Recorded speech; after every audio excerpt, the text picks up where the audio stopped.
Kenapa Pak mau jadi dewan, Pak? Oke, sahabat Geraha Kreatif, kembali di podcast kami. Hari ini kami kedatangan narasumber yang luar biasa. Patut kita ulik.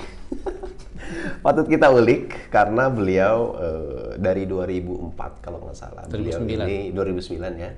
2004 itu beliau, saya masih SD, beliau udah punya radio yang rame banget waktu itu. Tapi saya baru tahu beliau ternyata udah jadi dewan 2009 ya Pak ya. 2009. Nah, kita mungkin beliau memperkenalkan diri dulu sebagai hari ini sebagai siapa. Silakan Pak Dewan. Begitu. Baik, terima kasih. Assalamualaikum warahmatullahi wabarakatuh. Waalaikumsalam warahmatullahi wabarakatuh. Selamat siang menjelang sore untuk semuanya. Perkenalkan, nama saya Saifullah. Tinggal di Kampung Ciomas, Desa Mekar Baru, Kecamatan Kopo. Saya kalau asli emang dari Serang. Asli Serang ya? Dari Serang kota, Serang di Pisang Mas. Makanya itu nama klinik saya Pisang Mas itu ya tempat tinggal saya, tempat kelahiran saya. Walah. Maka saya bawa ke sini ke Kopo. Ya kebetulan, alhamdulillah ya berjodoh dengan orang Kopo dari tahun 86 ya. Jadi Kopo tuh masih hutan, masih kubangan, bener-bener kubangan kebo. Saya sudah pacaran ke sini jauh. Jadi hutannya sama semennya masih banyak hutannya ya? Banyak hutannya, tapi itu tidak menghalangi rasa cinta. Tidak menghalangi rasa cinta ya, alhamdulillah sampai berjodoh. Iya. Dan ya sampai sekarang saya dikaruniai anak 3. Alhamdulillah semuanya sudah dewasa, sudah 2 yang rumah tangga, dan semuanya sudah selesai, sudah 2 yang sudah selesai di jenjang kuliahnya, tinggal menunggu 1 lagi. Mantap. Nah, saya yang harus nanya di awal nih Pak. Itu teman-teman perkenalannya ya. Kenapa Pak mau jadi dewan Pak? Jadi gini, memang awal saya nggak terfikirkan. Ya, waktu saya sebelum di dewan itu kan saya 20 tahun sebagai pegawai PT Pos dari tahun 86. Saya sejak lulus SMA, saya 1 tahun 85 itu lulus SMA, saya menjadi sukarela guru SD.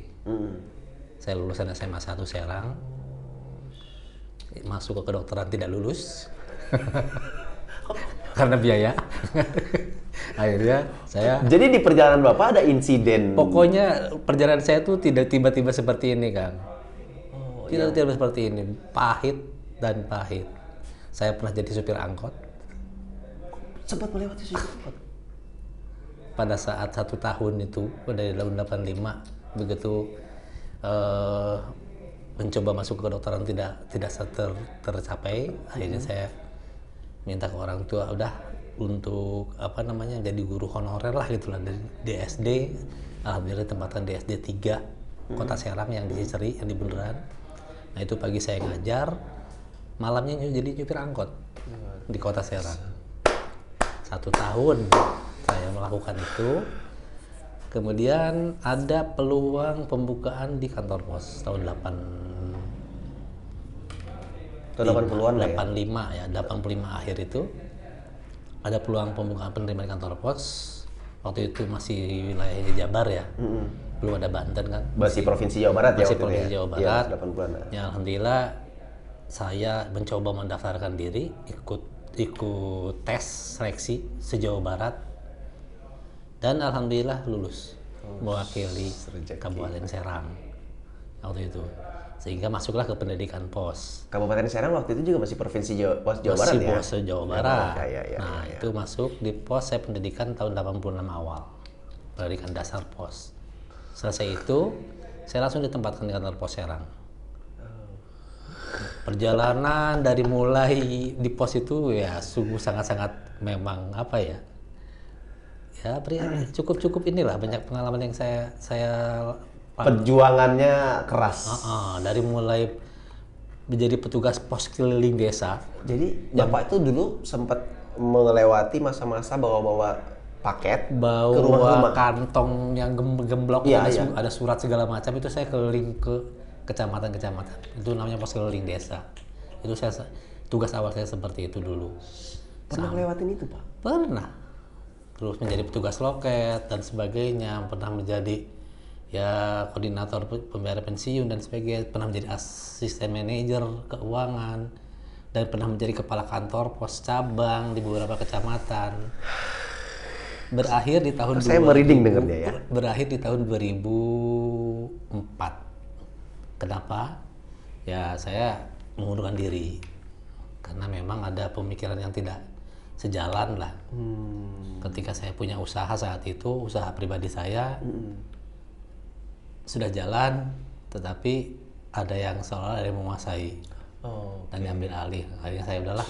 Jadi harus fokus harus milih salah satu ya. Akhirnya saya minta mengundurkan diri dari pekerjaan itu, dari kantor pos, dan 2005 alhamdulillah dipenuhi oleh manajemen perusahaan. Jadi pensiun dini. Berarti lama juga, Pak ya. 20 tahun saya kerja di kantor pos, terhitung. Jadi pengabdian sebagai pegawai dari pos. pada saat saya kerja di kantor pos kan otak saya nggak diem, tetap nggak diem, mencari peluang-peluang bagaimana caranya ini saya ini bisa pertama menghidupi keluarga, pertama ya menghidupi keluarga, ya, artinya mendidik anak dan segala macam. Ya akhirnya pada saat kerja di kantor pun saya sudah berpikir gimana caranya cari pendapatan lebih gitu kan, selain gaji. Dan alhamdulillah sudah berjalan saat itu, sudah berjalan. Ya itulah salah satunya ya ada radio. Iya. Oh. Ya kan?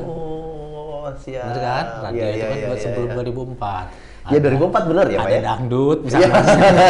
Dulu kirim-kirim salam lewat SMS. SMS lewat kertas lembar kan. Nah itu jadi memang saya orangnya nggak mau diem kan. Kalau sudah itu ada aja yang dipikirin bagaimana caranya nih Insting untuk berkembangnya juga tinggi berarti waktu itu ya, Pak ya. Karena gini, Pak, kami tahunya Pak Dewan hari ini udah duduk di komisi 1 ya, Pak ya. Udah hebat betul. Ternyata latar belakangnya pernah perih banget ya, Pak. Yang dikatakan hebat tuh apa sih? Kata karanya apa? Kan nggak bagi kita ya, Pak. Gini, bagi kita masyarakat biasa gitu ya, melihat Dewan itu wah, udah raja dari raja. Apalagi kita di kampung ya, Pak ya. Nah, mungkin Bapak sekarang sudah duduk di sana, boleh cerita, Pak. Apa sih kesibukan Bapak selama menjabat di Komisi 1 ini? Di bidangnya kan bagian hukum ya, Pak. Hukum, pemerintahan, hukum dan administrasi, kependudukan. Nah, tahunya kayak kita masyarakat nih, Pak Dewan mah. Ini kalau Pak Dewan lewat nih, Pak Dewan kok udah nggak jabat, tapi jalan kita nggak dibangun-bangun. Nah, sebetulnya gimana sih tugas Dewan itu? Apakah Dewan yang ngebangun, ataukah siapa yang harus ngebangunkan? Kita tahunya ya Pak Dewan yang ngebangunkan gitu, Pak ya. Tugas pokok Dewan itu kan ada 3. Pertama, mungkin sebagai penganggaran, kedua pengawasan, dan ketiga melegalkan. Nah, persoalan pembangunan jalan kan tentunya ini berawal dari ajuan-ajuan masyarakat, atau mungkin berawal dari hasil musrembang musdes ya, musyawarah desa, musdes. terus nanti tingkatannya nanti ke musrembang kecamatan, nanti larinya musrembang kabupaten, dengan tidak lupa menyaring aspirasi dari anggota dewan yang reses tadi. Pokok pikiran itu bukan ya? Bukan ya, beda lagi ya? Kegiatan reses yang dilakukan oleh anggota dewan salah satunya itu menghimpun aspirasi dari masyarakat. Nanti yang dari dewan dengan yang dari hasil musrembang desa dan sebagainya ketemulah di musrembang kabupaten. Jadilah nanti kita memprioritaskan mana nih, jalan mana yang memang prioritas akan dibangun. Gitu. Seperti itu. Direncanakan pada tahun ini, nanti direalisasinya tahun berikutnya. Contoh misalkan nih kayak reses misalkan tahun ini kita, nanti kan dari masukan dari masyarakat, dari dewan sendiri, dari kabupaten sendiri, diajukanlah. Contoh misalkan jalan. Nah, walaupun saya di Komisi 1, artinya bukan mitra ya. Kalau Komisi 1 kan mitranya memang tadi itu pemerintahan, Kemenduk dan pertanahan. Nah, kalau soal infrastruktur kan adanya di Komisi 4. Tetapi kita punya juga hak dan kewajiban kita itu anggota dewan pada saat reses tadi menghimpun aspirasi. Gitu. Nah, kita yang mendorong nih Pak Kadis, saya reses kemarin ternyata jalan misalkan di Pasir Buyut nih. Menemukan ini gitu ya. Tolong dibantu karena ini sangat penting akses masyarakat untuk menunjang perekonomian di masyarakat juga. Nah kan kalau jalannya bagus kan ekonomi bisa meningkat ya. Setuju. Betul nggak? Setuju, Hasil tani yang dilakukan oleh masyarakat di desa, Setuju. ketika jalannya kayak begini, kira-kira orang bertani emang ngejualnya gimana? Jalannya jelek kan? Betul. Tapi kalau misalkan jalannya bagus, wajar, otomatis akan membantu kepada pemulihan ekonominya lebih cepat gitu ya. Itu harusnya. sehingga orang katakan masih kampung apa di sini yang paling jauh misalkan Pasir Buyut, Pasir Buyut, dia ada petani timun misalkan. Iya. Kan ngejual ke pasar Pajasarinya tidak terkendala jalan. Iya. Itu salah satu dampak ketika memang infrastruktur di kita ini jalan. Tetapi perlu diketahui juga Kang, kan sekarang desa diberikan kewenangan. Desa itu diberikan kewenangan tadi itu mengelola dana desa. Nah ini harus sinkron, artinya dana itu desa pun harus ikut memperhatikan mana kira-kira selagi kita menjabat jadi kepala desa nih misalkan mana sih kira-kira jalan di desa itu yang memang perlu diprioritaskan diperbaiki minimal kalaupun belum mampu dengan betonisasi ya dengan pengerasan dulu lah ya, bisa dilewatin dulu ya bisa dilewatin dulu kendaraan baik motor mobil seperti itu minimal ya. Tapi kalau memang APBD-nya mampu ya direncanakan saja per tahun gitu loh atau misalkan ya per tahun sekali rencanakan mana ruas jalan mana yang memang yang siap harus diperbaiki seperti itu. Jadi ada dua sumber dana sebetulnya. Sumber dana yang pertama berarti dana desa. Dana desa bisa. Dari APBD bisa. Karena apa? Kan kalau jalan-jalan seperti ini kan tanggung jawabnya memang ada kabupaten. Terkecuali kalau yang jalan raya yang di depan itu provinsi yang Cikande. Cikande Rangkas Bitung ya. Bukannya udah jadi nasional sekarang Pak ya? Nah, lebih meningkat lagi kan? Udah jadi nasional sekarang. Ya, jadi kewenangan Kabupaten Serang itu dengan desa ya jalan-jalan yang ada di kita ini. Gitu. Ada dua sumber. Seperti itu kan. Oke. Itu teman-teman. Jadi kalau ya kita di kampung kan taunya Pak Dewan lah yang ngebangun. Ternyata tadi alhamdulillah Pak Dewan sudah menjelaskan panjang lebar tugasnya Dewan itu seperti apa gitu Pak ya. Nah, ada beberapa pertanyaan yang butuh kita cross check atau kita tanyakan nih Pak. Yang mungkin ya Bapak harus jawab. Boleh. Tim riset ya. Mudah-mudahan bisa dijawab. Kalau tidak jawab jadi PR. Nah, pertanyaan pertama mungkin Pak. Ada nggak sih Pak ruang atau tempat yang Bapak siapkan semacam pusat informasi atau ruang aspirasi dari masyarakat kepada Komisi 1 di DPRD? Dan birokrasi seperti apa yang bisa dilalui oleh masyarakat untuk menyampaikan aspirasi mereka? Kalau aspirasi tadi kan udah ada reses ya Pak ya. Cuman ada informasi yang feedback, biasanya kan feedback untuk hasil reses kemarin itu ini, hasil kemarin gitu kira-kira ya. Kalau untuk ruang informasi memang selama ini kan kita memanfaatkan website DPRD, sekretariat Dewan ya. Cuma sebenarnya memang website DPRD ini update-nya memang masih kurang inilah, masih kurang optimal sehingga memang ketika masyarakat mengakses informasi melalui website DPRD itu ada info-info yang memang tidak up to date. Nah ini jadi PR kita karena kita ingin informasi dari masyarakat ini sekalipun bisa saja melalui tim kita gitu kan, tim sukses pada saat pileg atau mungkin melalui Pak Camat atau melalui kepala desa ketika ada info-info yang perlu tersampaikan ya kita inginnya website kita tuh dioptimalkan yang melalui website DPRD ini. Biar masyarakat juga bisa mengetahui informasi apa. Di samping itu ya kita sudah berjalan di media cetak itu kalau nggak salah kemarin itu semacam apa ya? kolom aspirasi dan kolom penyampaian informasi. Ada juga. Ada sudah berjalan itu. Sudah berjalan. Per komisi juga dengan pimpinan dan per komisi ada seperti itu. Nah, memang ketika nih kendalanya pandemi, ini semua program pemerintah kacau balau. Termasuk infrastruktur jalan itu terganggu itu bukan karena pemerintah tidak memperhatikan jalan, bukan. Sejak pandemi nih gitu kan. Refocusing. Bukan recopusing ya. Refocusing. Refocusing gitu kan. Jadi mengulang kembali fokus kepada program mana yang memang prioritas. Prioritasnya ya pandemi. Sehingga semua angka-angka yang sudah kita anggarkan untuk jalan, untuk apa, ketika memang ini lebih penting menghadapi pandemi ini, ya kita dipangkas refocusing itu. Nah, rencana DPRD pun yang sekarang ini minimal di angka 5 miliar refocusingnya. Kita ditarik lagi anggaran dewan. Oh gitu, Pak. Termasuk nanti OPD nggak tahu berapa nih. Pemkad berapa? Ada persentasenya mungkin dari setiap. Ada. Jadi Pemkad ini butuh berapa lagi nih untuk menghadapi pandemi, menyelesaikan ini. Karena apa? Biaya-biaya itu ya terpaksa memangkas dari beberapa OPD juga. Nah, kita dewan minimal di angka 5 miliar. Kan program kita akhirnya terpangkas lagi. Jadi yang perlu dipahami oleh masyarakat, ya kunaon sih jalan geus diukur gitu kan, kok dibangun-bangun. Nah itu. Nah itu kan ada terkendala, memang anggarannya terpotong-potong oleh refocusing untuk menghadapi pandemi. Untuk itu kami sangat-sangat menyarankan kepada masyarakat, coba sih jalankan protokol kesehatan anak, 5M-nya itu. Pakai maskernya, jaga jaraknya, tolong dijaga kalau kita mau cepat selesai. Kalau masyarakat sendiri tidak sadar terhadap itu, kita mau kapan dijajah oleh sejauh udah setahun loh ya, Pak ya? Setahun lebih. Dari Januari, saya ingat bulan 3, dari bulan 3, Pak. Ya, dari Februari lah, mulai Maret itu mulai start. Nah, sekarang udah 1 tahun lebih. Masa kita mau seperti ini saja, kan? Jadi tadi itu kembali kepada kita dari masing-masing.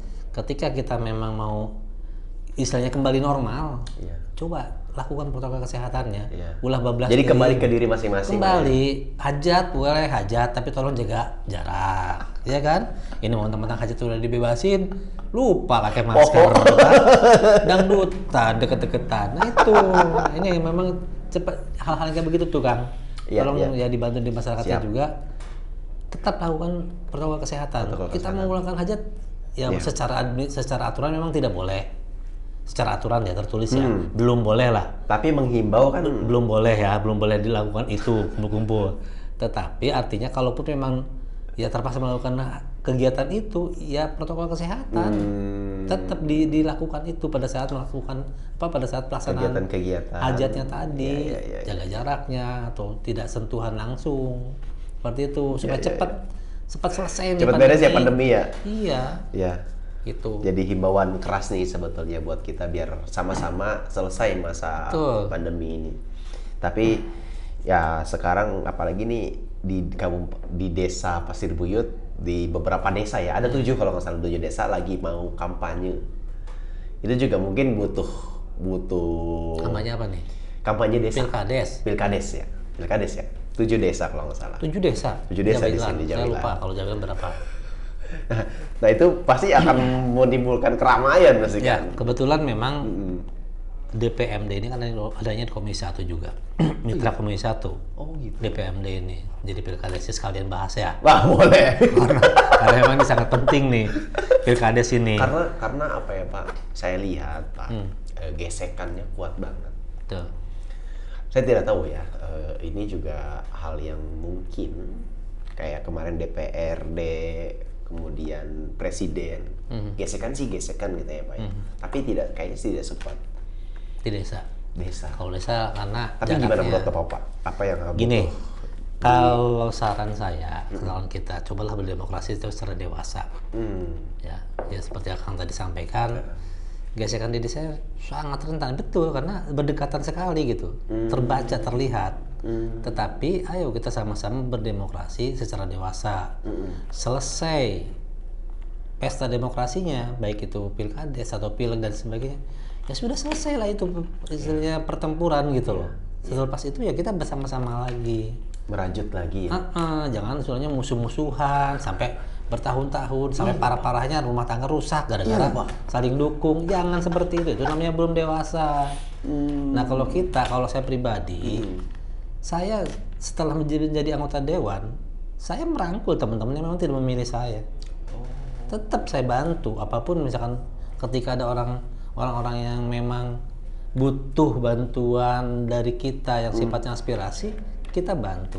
Tidak melihat si eta mah lain tim orang, biarin aja, nggak begitu, nggak boleh. Apalagi punten nih di desa Pasibu itu ada yang seperti itu. Itu maksudnya. Saya mau senggol itu maksudnya. Ya kalau saya kan mendingan belak-belakan, ya kan, jangan ditutupin gitu loh. Ketika saya kemarin reses saja, wah reses apa Aep lah cenah aing mah teu ngadukung adinya iya tidak hadir. Ada bahasa begitu. Ada seperti itu. Ini salah. Karena masyarakatnya sebagian mendukung yang lain. Jadi tetapi itu salah gitu loh. Terkotak-kotakan. Nah, itu jangan seperti itu. Apalagi nanti ini di Pilkades. Tolonglah masyarakat, artinya kita tetap ada kompetisi di situ. Ada kompetisi di situ, tetapi setelah selesai pesta demokrasinya yang tingkatan Pilkades, ya selesai sudah di situ. Selanjutnya lanjut kembali kebersamaan. Karena apa? Nggak mungkin seorang kepala desa atau seorang anggota dewan atau seorang bupati bisa membangun tanpa dukungan dari seluruh unsur masyarakat. Setuju. Nggak mungkin. Setuju, Pak. Apalagi misalnya dimusuhin gara-gara pemilihan. Nah, itu akan tidak ini. Jadi bahasanya mungkin Pak, Kabupaten Serang terlalu luas untuk diurusin oleh seorang bupati dan dewan. 29 kecamatan. Iya kan? Terlalu luas ya Pak ya? Terbagi dua malah, Serang Barat, Serang Timur. Tapi jangan minta pisah dulu. Ini udah mulai nyerempet nih. Pengen pisah, jangan dulu, masih jauh ini. Benahi dulu semuanya. Pak Aep udah bisa langsung baca nih program. Puspemkab selesaikan dulu. Kan Puspemkabnya ada di kita, di timur. Puspemkab bukannya nanti ke Cikande ya Pak? Di Ciruas sudah, ya? di Ciruas. Ya. Di Ciruas. Nah itu selesaikan dulu lah, baru nanti kita bicara Barat Timur. Ini udah kebaca mas saya ini apanya nih. Tapi saya kembali ke laptop. Nah, gini, seberapa sering sih Pak untuk Bapak ini sebagai Ketua Komisi 1 ya Pak ya? Berarti sebagai Ketua Komisi 1 mengunjungi daerah-daerah yang memang berarti kan dapilnya dapil berapa Pak? Saya dapil 2. Dapil 2 ya. Berarti kan Cikande dari Kopo sampai Kibin. Kibin, Cikande, Jawilan ya? Sampai Keragilan. Oh, Keragilan 5 ya Pak? 5 kecamatan. Nah, seberapa sering Bapak mengunjungi Kang, masyarakat? kalau sudah menjadi anggota dewan, itu tidak ada lagi istilahnya bicara dapil. Oh. Nah, kalau sudah terpilih, ya katakan tidak bicara dapil dalam hal melaksanakan tugas keseharian, kecuali dalam waktu pemilihan, inventarisasi aspirasi. Oh, itu bicaranya dapil. Nggak mungkin saya misalkan reses ada di Ciruas misalkan, nggak mungkin karena itu dapil 1. Oh gitu. Nah saya di dapil 2. Nah pada saat reses, pada saat istilahnya membantu masyarakatnya gitu kan dan sebagainya. Tetapi kalau sudah melaksanakan tugas di kelembagaan itu bicaranya Kabupaten Serang. Oh iya. Bukan bicara. Jadi nggak di kotak-kotaknya lagi seperti pemilihan. Nah, kalau sudah tugas sudah melaksanakannya itu bicaranya Kabupaten Serang, bukan bicara dapil. Berarti kan kalau siapapun Kabupaten Serang masyarakatnya ya itu adalah masyarakat Bapak. Iya. Nggak lagi ngomongin lu warga mana dapil gua bukan. Iya seperti itu. Gitu. Contoh nih misalkan. Ya terus. Dari sisi perizinan ya. Contoh nih perizinan. Karena kan Komisi 1 kan salah satunya ada di perizinan. Ketika ada aduan, yang terakhir kemarin kita terima aduan dari salah satu ormas. Itu ada salah satu pelaku usaha yang memang dinilai perizinannya tidak bagus, belum dilaksanakan. Itu adanya di daerah barat gitu loh. Ada daerah Cinangka. Ya kan memang saya ada dulunya di Komisi 1. Ya kan? Salah satu bidang perizinan, ya saya loncat ke Cinangka, datang betul nggak nih aduan masyarakat ini? Betul nggak keluhan masyarakat ini? Kita undang, kita panggil manajemennya itu Kang. Gitu. Jadi tidak bicara itu mah Cina karek jauh-jauh orang kan itu. Nah, nggak begitu. Kan tupoksinya kan tupoksi ya masyarakat Kabupaten Serang itulah masyarakat. Dalam hal-hal tertentu kalau bicara dapil. Ya tadi itu dalam hal reses, menampung aspirasi, itu baru bicaranya dapil. Oh, gitu. Terutama dalam hal reses ya, menampung aspirasi itu baru bicara dapil. Tapi kalau dalam hal melaksanakan tugas sehari-hari, sesuai dengan komisinya masing-masing, itu bicaranya kabupaten, Kang. Makanya ya harus kuat sebagai anggota dia, harus bisa. Harus paham deh, dengan keseluruhan. Berarti capek banget tuh. Ya kalau dinikmati tidak capek. Oh enggak ya? Kalau dinikmati dengan ikhlas nggak capek. Kecuali kalau misalkan belum apa udah stres duluan, capek. Nggak, saya nggak bayangin ya. 9 tadi 9 kecamatan. 29. Nah, itu kan luas banget, Pak. Betul. Dan berbagai karakter setiap kecamatan. Daerah Kecamatan Jawilan kan daerah karakter industri ya. Kecamatan di Cikande industri. Itu karakternya pasti akan lebih keras dibanding karakter yang lain kan. Gimana Pak ngelola stres Bapak nih?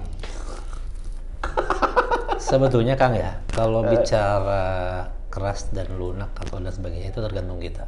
Oh, balik lagi ke Tergantung kita cara menyelesaikan persoalan. Ya. Ya kata saya tadi seperti tadi kita bincang-bincang di luar kan. Ayah kadang kan tegas, tapi di sisi lain bisa sambil humor, sambil bercanda, sambil bisa ada semacam apa sih ya dikedepankan kayak teman aja gitu ya. Sehingga ya tidak terlalu juga menjadi stressing ke otak kita. Kalau kita yang terlalu tegang banget, terlalu ini ya pasti. Nah, saya beberapa kali datang ke wilayah-wilayah yang memang dianggap rawan lah, Ya. dianggap keras, kayak daerah Damping, Nah, Pamarayan kan. terus Teman-teman kan sudah tahu kan, itu daerah apalah gitu kan, Damping. Ketika ada aduan urugan apa soal penggalian tanah yang tidak berizin, saya datang ke sana. Oh, Bapak Saya datang ke sana, langsung terjun, langsung sidak. Saya sarankan tutup dulu, Bapak, kalau perlu punya izin. Oh, Bapak berani begitu, Pak? Saya sering dengan teman-teman Komisi 1 turun beberapa kali. Saya paling sering dikepung oleh ormas di ruangan itu. Berarti ya, saya klarifikasi maksudnya nih, saya tanya lagi ke Bapak.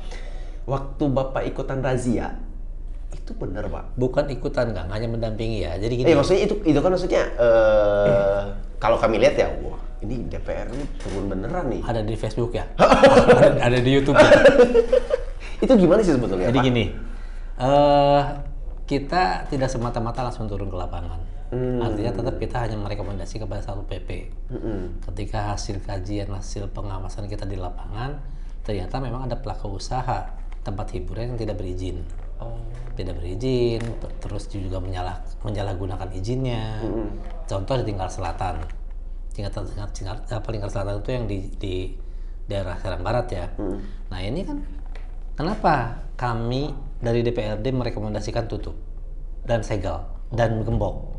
Karena ini sudah berproses kan, by proses bukan sekali gitu loh. Oh gitu. Kita merekomendasi ke teman-teman Satpol PP ketika ada yang seperti itu, tegur pertama, razia biasa.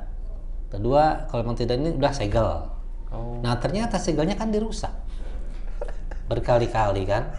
Itu teman-teman Pol PP loh secara teknis di lapangan. Dirusak sekali, 2 kali, akhirnya kita mengambil keputusan, sudah dirapatkan di Komisi 1, manggil semua yang terkait kayak Satpol PP, kayak bagian hukum dan sebagainya, kita kumpulkan, kita putuskan udah yang terakhir ini kita segel, kita gembok. Akhirnya kita turun ikut mendampingi dan mengawasi. Dilaksanakan enggak gitu loh rekomendasi kita ini. Ya, pada eksekutornya mah tetap petugasnya kan. Petugas kita tidak lari ke hal teknis kan. Kalau itu kan teknisnya kan ada di Satpol PP dan teman-teman. Nah itu teman-teman yang menggembok segala macam ya teman-teman Satpol PP. Kita hanya melihat, mendampingi, bener nggak digembok, bener nggak disegel, gitu. Gitu. Jadi turun ke lapangan tuh bukan. Itu yang beramai kan di Facebook lain lagi kan ceritanya. Live nyegel gitu. Enggak ya. Enggak. Ya. Itu merekomendasikan dan hanya merekom dan mengawasi, mendampingi. Bener nggak dilaksanakan gitu loh. Siap, Seperti itu. Nah yang terakhir ini, barusan tadi sebelum saya berangkat ke sini, ini giliran Kang, sekarang Serang Timur nih ada beberapa tempat hiburan. ada case juga, Pak? Sudah ada beberapa tempat yang sudah direkomendasikan Satpol PP ke kita bahwa ini harus tutup. Nah ini kan menjadi PR kita juga. Apakah memang mereka ini masih beraktivitas tanpa izin? Nah kita akan kaji, mungkin kita kaji dengan cara kita nanti ke lapangan. Karena kadang-kadang ya saya dengan cara-cara tertentu gitu loh, supaya memastikan bener nggak si tempat ini melakukan kegiatan hiburan malam tanpa izin. Itu ada teknis di kita, triknya bagaimana caranya. Entah mungkin saya nyuruh orang lain untuk pura-pura menjadi tamu dan sebagainya kan. Itu sudah saya lakukan beberapa kali seperti itu Kang. Untuk memastikan bahwa memang itu melakukan usahanya seperti itu gitu. Jadi nggak sembarang kita juga. Iya, jadi nggak nggak di atas meja kita bicaranya. Kita terjun langsung ke bawah. Pakai data ya Pak ya? By data. Nanti setelah misalkan yakin dengan bukti rekaman dan sebagainya bahwa ini memang masih melakukan kegiatan yang itu, nah baru kita undang Pol PP. Ini loh teman-teman Pol PP. Ini temuannya ini. Jadi surat dari Anda, ini sinkronisasinya saya di lapangan, kami di lapangan seperti ini, betul. Ayo kita lakukan penertiban. Nah ini sekarang ada kalau nggak salah 7 tadi ya. 7 tempat hiburan di Serang Timur, termasuk Cirwas Parip. Hati-hati. Udah ada nih masuk Cirwas Parip nih. Hati-hati. Betul, ini ada orang Cirwas di Parip ikut dampingin ya. Saya Pak boleh dikirim Pak ke tempat hiburannya? Dan yang memang bandel ini yang di Cikandem Modern. Yang pernah kita tutup. Oh pernah ditutup juga? Pernah kita tutup. Nggak usah disebutin namanya ya. Jangan lah. Ada. Itu sudah kita tutup, ternyata masih masuk dalam list masih beroperasi. Nah ini tugas kami nanti. Kita sama-sama dengan Pol PP mungkin rapat bareng lagi. Biar teman-teman Pol PP yang menginvestigasi di lapangan. Kalau ketika memang membandel dan tidak berizin, ya segel. Gitu. Tapi Pak, balik lagi gini lah ya. Sekarang kan di masa-masa sulit lah Indonesia ini kan sekarang lagi berdarah-darah. APBN, APBD lagi pada minus. Lagi drop, betul.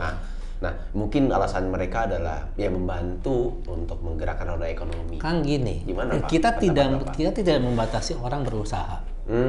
Ya, kita tidak melarang orang berusaha. Tetapi tolong ketika kita berusaha, kita katakan melakukan kegiatan usahanya, tolong dipenuhi perizinan administrasinya. Administrasi perizinannya tolong penuhi itu.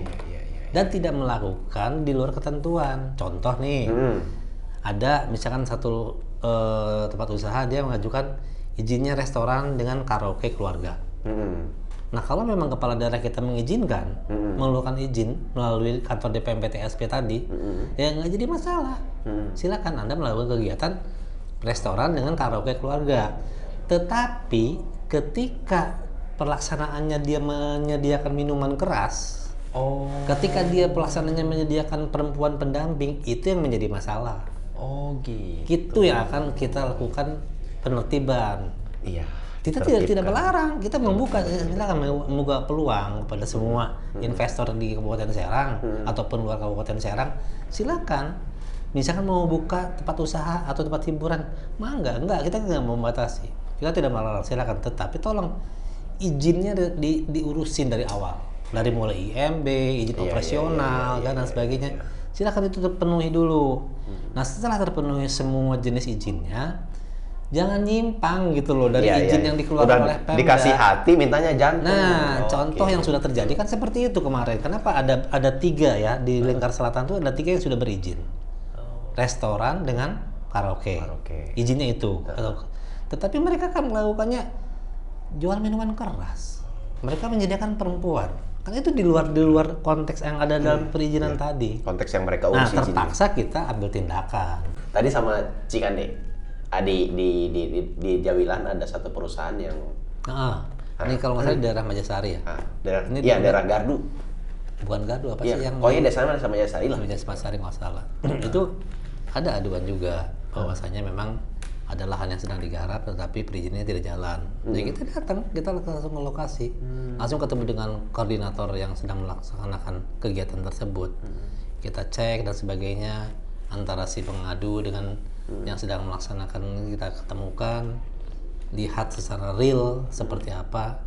Nah ketika memang itu ada seperti itu, kita sarankan Kang, tolong segera diurus. Selesaikan. Oh jadi nggak tiba-tiba langsung blok gitu ya? Tolong segera urus perizinannya, apapun persyaratannya. Nah kita sampaikan bahwa ini persyaratannya harus dipenuhi ini.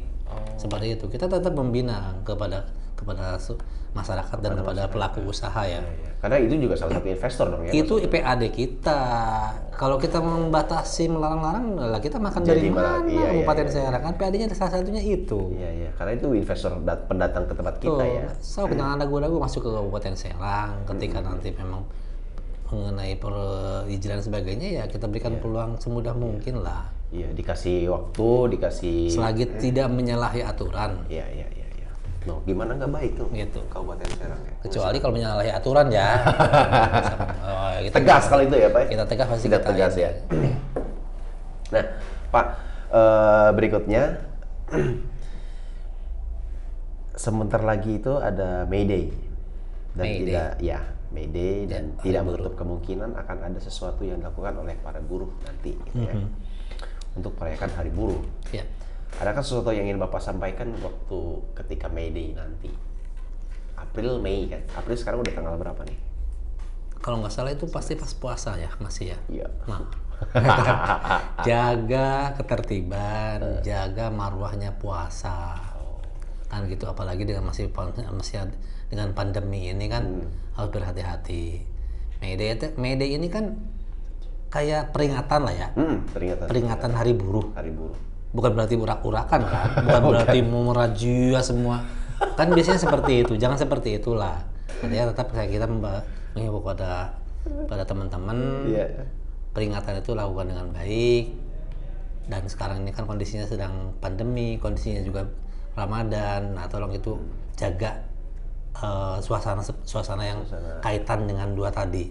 Satu suasana pandemi, kedua suasana Ramadan. Jangan sampai hilang makna daripada Ramadannya. Oke. Gitu. Mantap. Terima kasih Pak Dewan. Nah, lanjut. Walaupun itu Komisi 2 loh. Dia sudah nyebrang nih pertanyaannya ini. Tapi saya jawab aja nggak apa-apa. Karena ya tadi itu anggota dewan masalahnya. Saya nanya ke anggota dewan. Nah, di Jawilan Pak, saya mau ke tupoksinya Bapak. Di Jawilan itu sekitar ada 26, kurang lebih 26 perusahaan lah ya. Kalau tidak salah survei ya Pak ya. Yang tergabung dalam TSP, tanggung jawab sosial perusahaan. Nah Pak, selama ini CSR ya namanya ya. CSR. Nah, selama ini ngelolanya gimana sih Pak? Kalau pandangan Bapak idealnya Ini dia nih yang memang kayak gimana Pak? Memang gini ya. Kalau nggak salah CSR itu sudah ada perdanya. Sudah ada perdanya dan sudah ada timnya. Tim pengelola CSR-nya. Ya ini memang perlu kejelasan. Sampai saat ini memang ya lagi-lagi ini kan tadi itu adanya di Komisi 2 ya, kalau itu ya, CSR ini. Tetapi saya secara pribadi juga ada tanda tanya nih, jalan nggak sih gitu loh. Nah itu. Jalan nggak sih lo gitu loh. Terus pelaporan CSR-nya ada nggak sih gitu. Jadi kalau misalkan kita mau tahu informasi udah realisasi apa aja, itu dari mana jadi gitu kan? kita pingin teman-teman tim yang mengelola CSR ini, yuk sih kapan-kapan ngobrol gitu ya, menyampaikan atau diskusi di Geraha Kreatif lah gitu ya. Nggak apa-apa selama ini perusahaan mana aja sih yang memang memberikan CSR-nya kan, terus hasil CSR ini seperti apa dan bagaimana, dan kemana bagaimana saja. menyalurkan. Kita inginnya seperti itu, tetapi ya memang belum nyambung sampai saat ini Kang. Itu menjadi pemikiran saya juga. PR kita bareng-bareng. Ketika reses itu sering muncul. Sering muncul. Sering muncul dari masyarakat. Ketika kita melakukan reses, masyarakat itu, Pak, coba Pak, ajak kami ulah menang ke bauna bae. Ya kan? Kami ulah menang cenah hasipna bae. Coba ya bagi-bagi cenah kami hayang sarua ngarasaan. Nah, ini yang sering keluar dari bahasa masyarakat pada di wilayah kita. Nah, makanya kita menghimbau lah artinya ya buat teman-teman yang memang mengelola dalam kesatuan tim itu, tim pengelola CSR. Kalau bisa ayo sempatkan waktu kita untuk bicara walaupun tidak ada tempat ini. Ya, PR jadi tempat buat duduk bareng lah ya, supaya artinya masyarakat ini kami sebagai dewan ketika memang ada pertanyaan dari masyarakat bisa jawab, bisa menyampaikan bahwasanya CSR ini perusahaan yang masuk ini perusahaan A B C D, terus penyalurannya kemana, untuk apa. Nah, tetapi ada beberapa perusahaan juga yang mandiri Kang, jangan salah, dia melakukan kegiatannya sendiri, memberikan bantuan hasil usahanya itu ke masyarakat secara mandiri. Ada beberapa hasilnya kita pengawasan itu ada perusahaan-perusahaan yang seperti itu. Tapi kalau untuk Serang Timur saya dengar memang ada yang mengelola. Nah, itu PR untuk mencari pengelolaannya informasi seperti apa dan bagaimana itu. Kita coba ulik berarti ya. Itu tugas Akang lah, bantu tugas Akang silakan. nyari itu ulah kayak kemana gitu silakan. Nah, berikutnya. Nah, dari sekitar 26 perusahaan ini Pak di Kecamatan Jawilan mungkin ya. Udah berizin semua belum itu Pak? Menurut data Bapak? Saya belum begitu tahu detail semua perusahaan-perusahaan yang memang tentunya gini, kalau persoalan izin pasti berizin kan, nggak mungkin lah perusahaan besar dia melakukan kegiatan nggak punya izin, nggak mungkin ya, hal yang mustahil. Karena apa? Pasti teman-teman eksekutif khususnya di bidang perizinan ini pasti tidak akan nutup mata. Sekalipun kadang-kadang memang ada masukan dari masyarakat, ya kita aduan ke dewan, nah, baru kita juga mengingatkan teman-teman DPMP-TSP yang bagian perizinan. Nah ini saya hal yang mustahil lah kalau misalkan dari 26 perusahaan itu tidak berizin. Tidak berizin ya. Kalau menurut saya sih gitu. Tetapi ya ini menjadi masukan kami juga. Artinya nanti Komisi 1 akan mencoba berkoordinasi dengan teman-teman DPMP-TSP. Coba kita ingin melihat data-data perusahaan-perusahaan Kabupaten Serang, khususnya yang di Serang Timur, yang berizin dan tidak berizin. Ya, karena dari situ Bapak bisa mendampingi ya Pak. Atau yang ada perusahaan yang misalkan membuka lahan baru, perluasan dan sebagainya, itu kan harus dihitung kan IMB-nya. Ya, betul. Karena itu adalah salah satu saat ini sebelum ada perubahan ya nanti, karena rencana ke depan itu IMB itu tidak dipungut, rencana ya, kebijakan dari pusat. Nah selagi selama ini memang masih dipungut, ketika salah satu perusahaan ini melakukan perluasan, baik itu pagar ataupun bangunannya ataupun perluasan lahannya, itu wajib dia membayar IMB-nya juga, harus dihitung ulang. Karena hasil temuan BPK yang tahun lalu, kalau nggak salah ada berapa, lebih dari 10 deh kalau nggak salah, 12 perusahaan yang memang terhutang IMB-nya. Oh gitu Pak. Terhutangnya yaitu dia begitu jalan, begitu beroperasi, dia melakukan perluasan. Nah itu yang jadi hutang. Oh gitu. Itu tetap harus ditagih. Ketika dia bikin pagar misalkan ya, itu dihitung ulang. Kelebihan bangunan ya Pak ya? Iya, dari misalkan dia waktu bikin pabrik pertama misalkan nih, cuma 2 hektar misalkan. Nah pada saat dia jalan, terus usahanya mulai berjalan lancar, dia bikin ada perluasan dari 2 hektar itu menjadi berapa ke depan, terus sampai pagar. Nah ini yang harus dihitung ulang. Kelebihan itu yang harus dibayar tetap. Nah hasil teman tahun kemarin itu kalau nggak salah ada 12 perusahaan dan nilainya cukup besar. Gede pasti Pak. Miliaran sampai. Nah kita dorong, kita datangin Kang. Iya. Kita datangin itu. Jadi hasil temuan BPK itu, nama-nama perusahaan itu kita datangin, terutama di kawasan CBA. Ada beberapa perusahaan yang memang punya persoalan itu. Sudah kita datangin. Karena jadi PAD. Jadi PAD kita. Serang betul. Ini, ya. Itu kita datangin langsung ke perusahaannya. Kita harusnya secara persuasif didorong untuk segera selesaikan piutangnya yang mengenai IMB itu. Siap. Seperti itu. Siap Pak. Makasih banyak nih informasinya ini keren. Nah, kami mau ngadu nih Pak. Ngadu ke Bapak sebagai ya mungkin salah satunya membidangi sosial politik. Terus Kes Bangpol. Ya. Ada di Kes Bangpol. Kenapa tuh? Nah, di kali yang deket jalan mau ke kan Kapuk Bundu tuh ada jalan, ada kali tuh Pak. Baunya minta ampun Pak. Oh, berarti bukan sosial politik itu. Apa itu Pak ya? Dampak pokoknya kami mau lingkungan. ngadu sama Pak Dewan lah. Itu dampak lingkungan berarti. Nah di kali yang di kemarin sempat banjir itu bau minta ampun Pak. Itu gimana Pak tanggapan Bapak? Apakah itu memang gara-gara tidak berizin ataukah itu memang gara-gara ya pasti dampak lingkungan ya Pak ya? Cuman dari pandangan Bapak mungkin ya boleh disampaikan. Ini kalau pendapatnya ini sebetulnya kan ada ranahnya ranah Komisi 4 sebetulnya ya. Kalau yang hal yang seperti ini ranahnya ranah Komisi 4. Tetapi saya coba membantu, coba memberikan artinya pemahaman secara umum ya. Iya. Bahwa jawaban secara umum. Karena gini, bisa saja pengolahan limbah dari salah satu perusahaan itu tidak bagus. Bisa saja ya, artinya limbah B3 atau mungkin limbah apanya yang dialirkan melalui saluran pembuangan tadi tidak melalui proses IPAL. Nah kalau misalkan dia dilakukan dengan cara proses tadi itu dengan instalasi pengolahan air limbahnya bagus, cukup bagus, itu ketika dikeluarkan ke saluran air yang memang milik masyarakat dan sebagainya itu sudah netral, sudah tidak mengandung apa-apa. Nah, bisa saja dia perusahaan tetap berizin, tetapi dari sisi pengolahan limbahnya ini memang kurang baik. Nah, ini ya mungkin nanti teman-teman Komisi 4 yang akan mengawasi itu.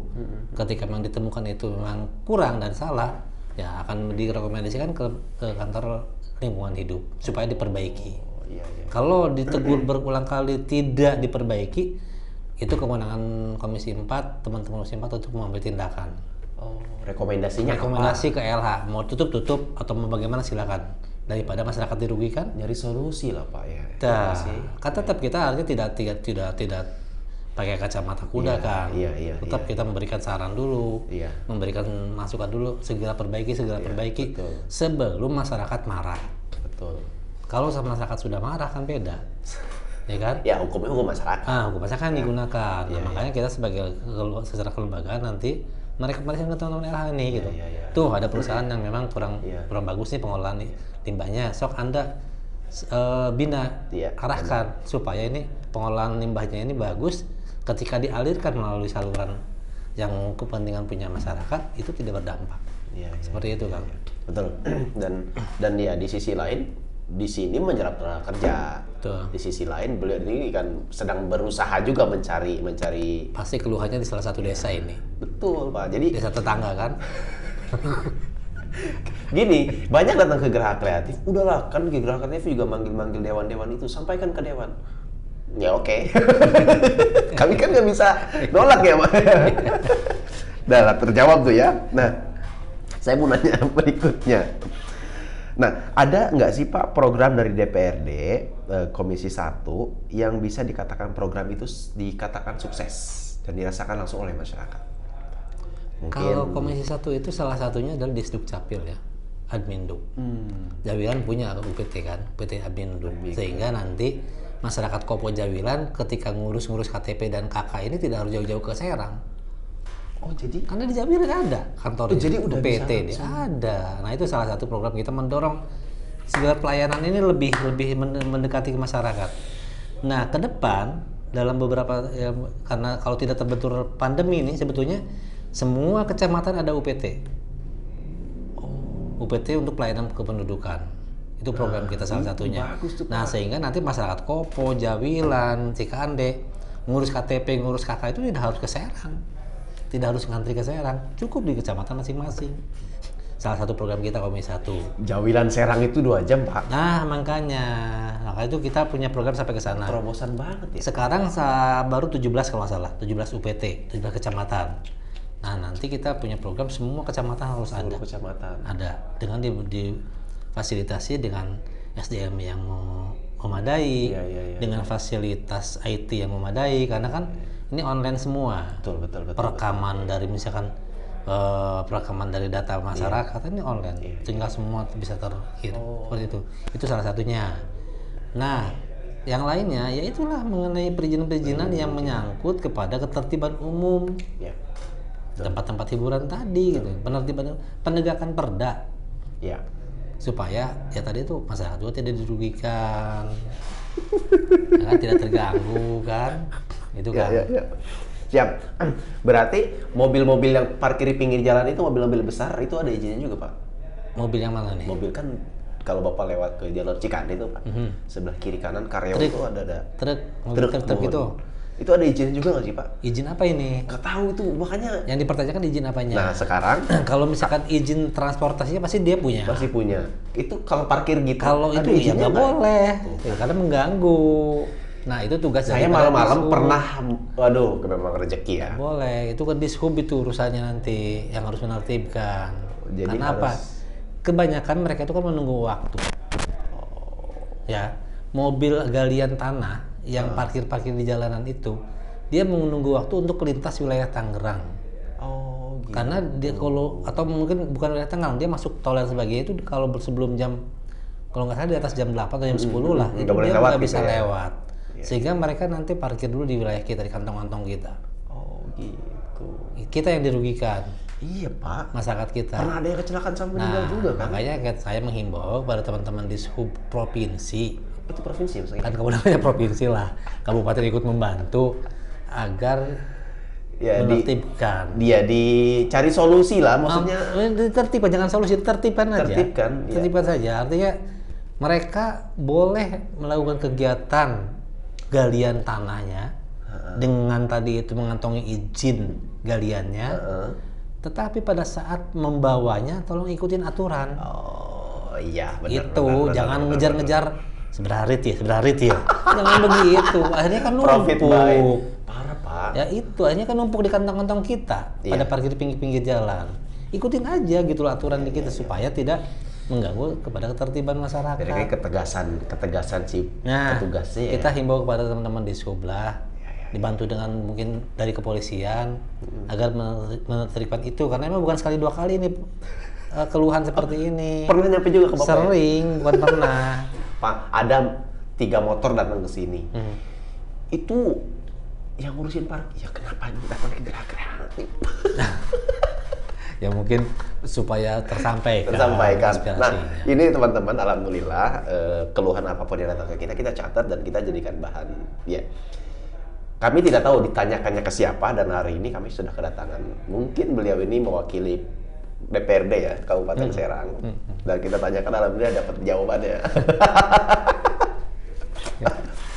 Pak, Bapak sebagai Ketua Komisi 1, gimana Pak, ada tips untuk, kan pasti ada banyak kepala tuh di sana ya. Itu masing-masing punya ide, gagasan. Gimana caranya Bapak untuk menaungi? Ada 11 anggota ya Pak? 11 dengan saya. 11 anggota. Gimana Pak untuk mengelola Komisi 1? Ini, kalau saya memang di Komisi 1 itu kan memang pada saat kemarin pelantikan awal ada orang lama, ada orang baru. Ada orang yang senior lah, istilahnya mereka menyebutnya ada senior. Ya termasuk saya, walaupun memang pernah jeda satu periode. Kan saya tidak pernah jeda 2014. Pernah jeda? Jeda 2014 sampai 2019 kan, saya naik lagi 2019. Nanti keilmuannya masih ada lah, masih sedikit nempel. Nah kebetulan pada saat pelantikan kemarin saya ditunjuk oleh partai melalui Demokrat, duduk di Komisi 1 dan sebagai ketua komisinya. Nah kita ada 10 ya berarti anggota kita, 11 dengan saya. Ketika ada bahasa senior junior tadi gitu kan, saya masih baru Pak, saya nggak ngerti. Nah saya pada saat rapat-rapat, saya selalu terus memberikan kesempatan buat teman-teman bicara, berikan kesempatan ketika rapat itu. Jadi tidak menguasai forum, tidak menguasai misalkan kumaha aing kasarnya. Ya karena kan ketua. Ya ketua enggak. Enggak ya. Begitu kita bahas persoalan apa ini, saya tunjuk satu-satu untuk langsung bicara, dipaksa untuk bicara. Baik senior maupun junior. Senior junior dipaksa untuk bicara. Salah dan benar nanti urusannya. Kita yang meluruskan, seperti itu triknya. Nah, dan kalau ada persoalan-persoalan, saya pelurkan ke forum teman-teman, sehingga teman-teman merasa nyaman gitu. Tidak tadi itu tidak merasa aing ketua gitu kan. Mahasiswa aing nggak seperti itu. Saya kalau ada persoalan pasti kita kumpulkan teman-teman, kita bahas bareng, kita sampaikan, nah baru kita ambil kesimpulan. Seperti itu kalau dan selalu diberikan kesempatan untuk bicara, itu yang paling sehingga dalam beberapa bulan pasca dilantik itu teman-teman Komisi 1 sudah luar biasa, sudah bisa istilahnya menyampaikan dan ide, pendapat walaupun dikatakan orang baru. Nah sekarang ini sudah luar biasa Komisi 1 sekarang ini. Sudah nggak perlu lagi ini, malah berebutan mic kalau rapat. Berebutan mic, mau kita bicara dulu segala macam. Nah itu, kadang saya sendiri sebagai ketua komisi ketika memimpin rapat itu, ya nggak kebagian mic gitu loh, hanya mengatur ini saja. Jalannya rapat. Tapi tetap kebijakan ada di pimpinan seperti itu. Dan tidak menutup masukan-masukan dari teman-teman anggota.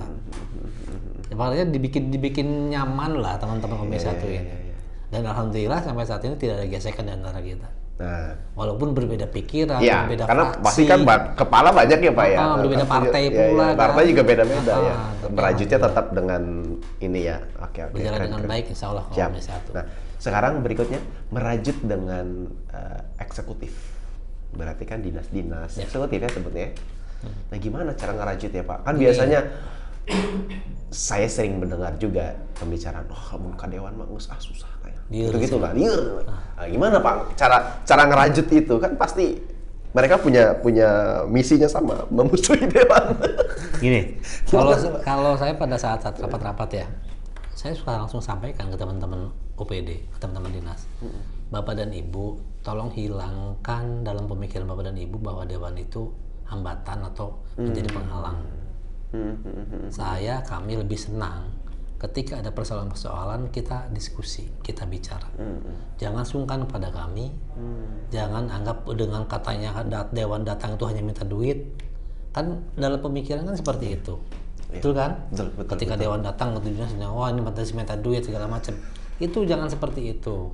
Kalau kami di sini sekarang, kita datang ke dinas itu ya tadi itu minimal kita ngobrol-ngobrol secara ini dulu lah, supaya mereka ada merasa kedekatan. Betul. Nah kalau sudah dekat, kalau sudah mereka tidak sungkan lah katakan, kan ketika ada persoalan-persoalan pasti tersampaikan langsung. Iya. Tersampaikan langsung, terselesaikan secara baik gitu. Iya sih, karena mereka juga berani terbuka akhirnya.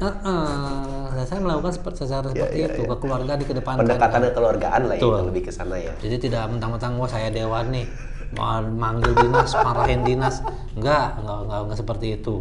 Apalagi sampai bentak-bentak dan sebagainya, enggak. Enggak ya. Tetap kita akan ketika memang dinas ini ada salah, teman-teman kita berikan informasi bahwa ini ada di masyarakat ada ini. Tegur ini. So, kita ambil solusinya seperti apa? Seperti itu. Iya. Langsung bayang bentak marah. Jadi gesekan kerusuhan antara eksekutif dan legislatif bisa dihindari lah ya. Di situ nggak perlu bentak. Wah ini dewan katanya bang hebat yang enggak. Enggak itu. Berikutnya nih Pak, Komisi 1 kan salah satunya bidang ketertiban masyarakat. Mendengar kabar bahwa di musim pandemi ada larangan mudik. Benar atau tidak Pak? Nih gimana tanggapan Bapak sebagai? Ya kan itu kan larangan mudik kan secara nasional kan ya. Larangannya dikeluarkan bukan oleh wilayah, oleh pusat. Nah artinya gini, kalau kita lihat berita-berita yang sekarang justru unik, saya ketawa sendiri. Kenapa? Orang yang mudiknya duluan sekarang. Sebelum puasa udah pada mudik, mensiasatinya. Ya kan? Bener, seperti itu kan di TV kan? Bener. Nah, untuk menghindari larangan tadi, orang-orang itu sekarang justru udah pada mudik duluan. Nah, ini salah satu siasat masyarakat. Tetapi tadi itu, sekalipun memang ada larangan, kan pemerintah juga memberikan peluang juga. Boleh mudik ketika memang ada hal yang lebih penting. Kan begitu bahasa dari pemerintah kan? Iya. Kalau memang ada hal yang lebih penting untuk dilaksanakan atau diselesaikan, ya boleh mudik, tetapi tetap tadi itu menjaga protokol kesehatannya di perjalanan. Aturannya dipenuhi. Iya. Prokesnya juga dijalankan seperti itu. Karena lagi, kalau menurut saya ya Pak ya, saya pribadi nih pendapat pribadi, ini kan mudik ini juga orang kota datang ke desa itu menggerakkan ekonomi desa dong. Betul. Iya kan ya. Ya mungkin entah pemerintah ada riset lain gitu ya. Tapi kenapa jadi 2 tahun kita nggak mudik nih gitu ya bahasanya. Kan gini, kadang-kadang gini kan, ketika di kota ini jumlah penduduknya lebih banyak, ya kan? Mungkin bisa aja jadi sentra klaster penularan besar di sana. Nah, ketika orang yang mudik ke desanya, tanpa disadari dia bawa penyakit. Oh iya. Ya kan? Iya. Tanpa disadari loh. Iya. Karena kemarin pun saya jujur saya baru kena kan. Kemarin kan kakak minta ketemu saya nggak mau dulu. Positif. Ya, saya reaktif. Isolasi mandiri gimana? Isolasi mandiri 15 hari. Makanya kan kemarin akan minta ketemu saya kan. Minggu kemarin kalau salah deh. Saya nahan dulu kan. Tahan dulu. Karena saya lagi kejawab.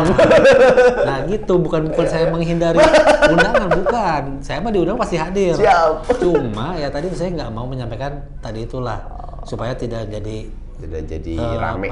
Informasi yang menyebar tidak bagus. Betul. Sehingga saya bicaranya entar dulu Kang. Siap. Saya lagi kurang sehat. Siap. Nah, ini kan itu tidak disadari bahwa di badan kita itu memang sudah ada virus tadi.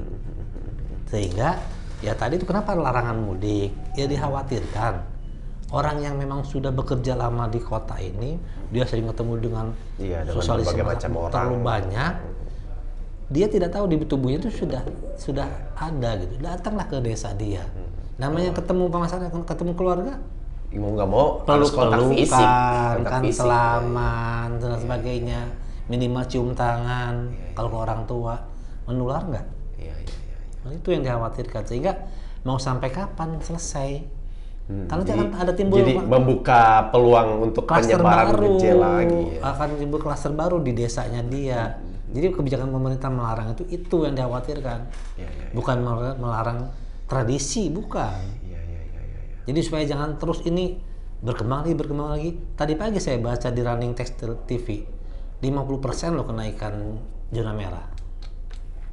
Kan berarti kan ini nggak akan selesai. Gitu kan. Vaksin lagi berjalan kan, juga, dan belum secara keseluruhan ke masyarakat. Baru beberapa kelompok yang memang diberikan vaksin, yang langsung bersentuhan dengan pelayanan masyarakat. Iya. Dan itu hal positif sih Pak ya, Betul. vaksin ini. Betul. Bapak udah ada vaksin belum? Insya Allah sudah 2 kali, alhamdulillah. Sama kita lah. Insya Allah terbebas.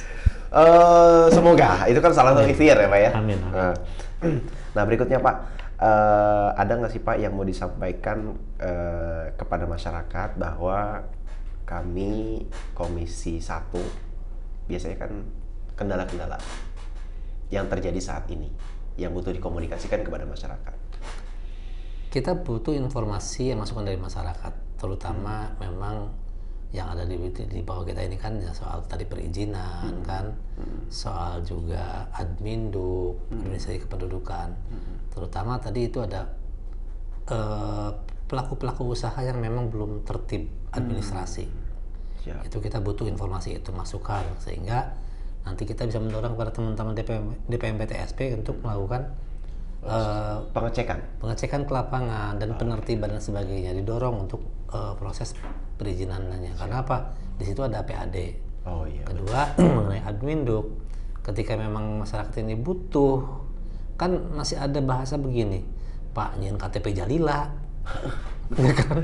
Pakai duit deh, ya kan? KTP ku itu jadi 2 tahun loh Pak. Itu benar tidak seperti itu. Jadi informasi seperti itu boleh sampaikan kepada kami. Jadi sehingga nanti kami bisa meng-cross check betul nggak, masih ada nggak nih teman-teman di OPT yang melaksanakan tugasnya main-main dengan aturan, main-main dengan uang. Nah karena kita paling respon Kang. Kalau ada hal-hal seperti itu kita paling respon. Ada salah satu kejadian di daerah kecamatan lain, kita langsung menjadi seolah-olah orang yang membutuhkan pelayanan dengan teman-teman dinas. Dan itu sudah diselesaikan. Gitu, Pak. Nah itu seperti itu. Karena ada aduan, nah kita coba cross check. Kita seolah menjadi orang yang minta layanan. Kena ketangkap. Dapat ya? Dapat ketangkap. Berarti gini, Pak Dewan. Tapi bukan petugas ya. Iya, maksudnya untuk mengadukan itu kami sebagai masyarakat itu kemana? Nggak masalah. Ke nomor telepon, ada nomor telepon yang dihubungi. Kalau sekarang mah WhatsApp atau Facebook, grup. Nggak apa-apa, melalui saya langsung melalui WA juga nggak apa-apa. Ada nomor telepon yang bisa di-share. Ayo. Lewat akang aja. Bisa lewat Geraha Kreatif ya? Bisa. Nggak apa-apa melalui ini, karena gini, kan kalau bersurat tentunya kan agak lama. Iya, Pak. Itu kedua juga masyarakat belum tentu berani lah. Iya Pak, berani dan sulit takut untuk menyampaikan. kalau kita kan sebagai gini, kemarin juga datang ke sini, kenapa nggak langsung ngadu ke desa atau takut kan katanya? Nggak masalah, silakan terbuka, nanti WA-nya boleh nanti melalui. Nanti lewat Geraha Kreatif, nanti di nomor ini ya, nomor silakan. ini nanti kami coba sampaikan kepada pihak terkait gitu ya, mungkin ya kalau memang ini tugasnya Pak Dewan Komisi 1 kami sampaikan. Kalau memang bukan tugasnya Komisi 1 ya kami sampaikan kepada bagiannya gitu ya. Boleh. Nanti ada nomornya di sini nih. Jadi nanti kita coba, artinya ketika ada aduan ini, ya teman-teman Komisi 1 paling respon lah ketika ada aduan. Tentunya tapi kan berdasarkan kajian juga ya.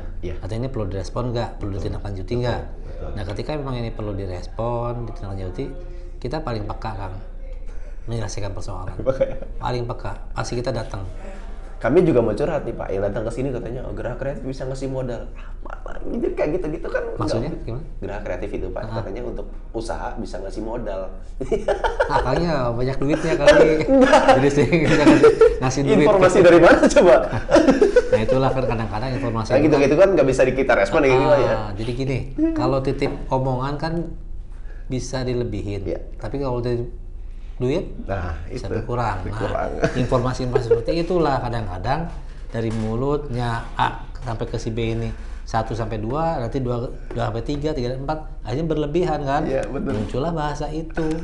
Bahasa bahwa Geraha Kreatif itu bisa ngasih permodalan. Bagus juga kalau menurut saya. Nanti, ini kan kita udah punya ini Pak nih, kita punya produk gini, namanya. produk ini. Nah ini produk namanya telur puja, puyuh jawilan. Iya, Jadi harapannya ini kan salah satu yang kita jual di Join Smart ini, minimarket. Jadi 70%-nya itu buat menumpang kegiatan social planner kita. Nah ini hasil dari masyarakat juga nih. Jadi mungkin kita bisa bantukan promosi kalau ngasih modal. Ini kan barang-barang bekas nih Pak. Ini limbah ya? Ini limbah. Jadi kalau ngasih modal kayaknya nggak sampai ke sana. Nggak, kalaupun nanti memang seperti ini kan tentunya Geraha Kreatif bisa nyari terobosan di kita ini kan, di samping apa yang di sebelah Join Smart minimarket. minimarket Join yang Smart. punya Geraha ya. Iya. Di samping itu ya tentunya Geraha Kreatif bisa lebih melebarkan peluang usahanya atau misalnya bekerja sama dengan minimarket kita yang lain gitu, yang sudah memang tersebar di mana-mana ya. Betul. Kayak nggak usah itu disebutkan boleh lah ya, banget tuh, Pak. Betul. nggak usah disebutin, itu kan brand ya, anak gitu. Jadi bisa Minimarket yang udah gede ya Pak. yang sudah besar, yang sudah memang tersebar di mana-mana. Nah itu Geraha Kreatif bisa seperti itu. Iya. Terobos kemana nih? Harus mencari manajemen yang memang menangani supply daripada produk masyarakat. Bisa. Kalaupun nanti perlu bantuan, ayo kita saya Kayaknya bareng-bareng. butuh diskusi teknis tuh Pak kita. Karena ini Nggak Pak, apa-apa. di belakang Bapak ini ada produk, ini salah satu Kang Edil namanya di Cibadak. Itu juga beliau salah satu apa ya, masyarakat Cibadak yang mungkin membuat kerajinan ini. Kalau melihat keterbatasan fisik udah jelas. Nah mungkin nanti itu kita salurkan melalui Dinas Perdagangan, coba kita ngobrol dengan Kepala Dinas Perdagangan ya, coba nanti barangkali kan orang di Koperindak ini punya peluang-peluang yang lain, peluang yang seperti ini ya, seperti ini atau seperti yang di belakang saya ini. Ini teman di Koperindak ya barangkali ada peluang itu. Tetapi kalau yang khusus ini saya menyarankan untuk telur puyuh ini coba terobos dengan minimarket yang sudah tersebar, yang banyak ada di mana-mana kan. Kadang berhadapan-hadapan, kadang kan tidak mengatur jarak. Nah ini samping-sampingan pada dempet-dempetan. Nah itu peluangnya besar di situ. Ayo kapan waktu boleh nanti kita terobos, cari manajemennya di mana yang memang bisa menangani menerima kerjasama untuk penyaluran ini. Sehari kita itu bisa produksi 60 kilo sehari 60 kilo telur puyuh kan. Kalau 3 hari nggak diambil, 3 hari nggak kejual, itu udah banyak banget. Makanya kemarin kan sempat mau bawa ke Pasar Raudi sana Pak. Cuman kayaknya harganya jadi rusak, nggak bisa nutup produksi ya kan. Kita harus beli pakan dan lain-lain, segaji karyawan dan lain-lain. Ya makanya ayo nggak apa-apa, nanti saya secara pribadi siap bantu untuk menjembatani. Siap.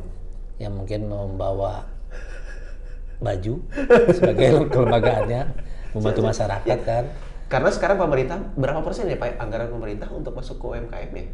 Oh itu saya nggak hafal. Ya maksudnya pemerintah sekarang lagi fokus kan dari Kementerian Perindustrian, kayaknya semua kementerian lagi fokus ngurusin UMKM kan. Betul. Nah, Termasuk kita kita sendiri dari Partai Demokrat sama Kang. tuh kan. Ada pembinaan ke UMKM. Ada juga, Pak, ya? Sama ada. Artinya teman-teman anggota dewan yang memang bisa dan mampu membina, ya diarahkan untuk ke sana. Untuk apa namanya, membina UMKM yang ada di sekitar. Seperti itu. Nah kalau memang skupnya sudah besar, ya itu saya bisa menyarankan coba kita terobos gitu loh. Jangan tanggung-tanggung kalau melangkah. Jangan melangkah ke tetangga gitu. Melangkahnya ke yang lebih jauh lagi. Supaya kalau ini sudah masuk kan lebih besar. Harganya juga lebih stabil sih. Karena dulu sih waktu bikin ini Pak, ceritanya harapannya sebenarnya mengurangi pengangguran di sini. Karena udah kurangi pengangguran. Kemarin ada 6 orang yang kerja. Ternyata setelah produksi, bingung kita mau jual kemana nih. Itu harusnya kan dari awal memproduksi itu harus tahu di mana pelempar barang ini kemana, jangan sampai sudah produksi banyak bingung ngejual. Nah, seperti ini akhirnya kan. Tapi ini kan tidak terlambat. Betul. Ini sudah baik lah, sudah bagus.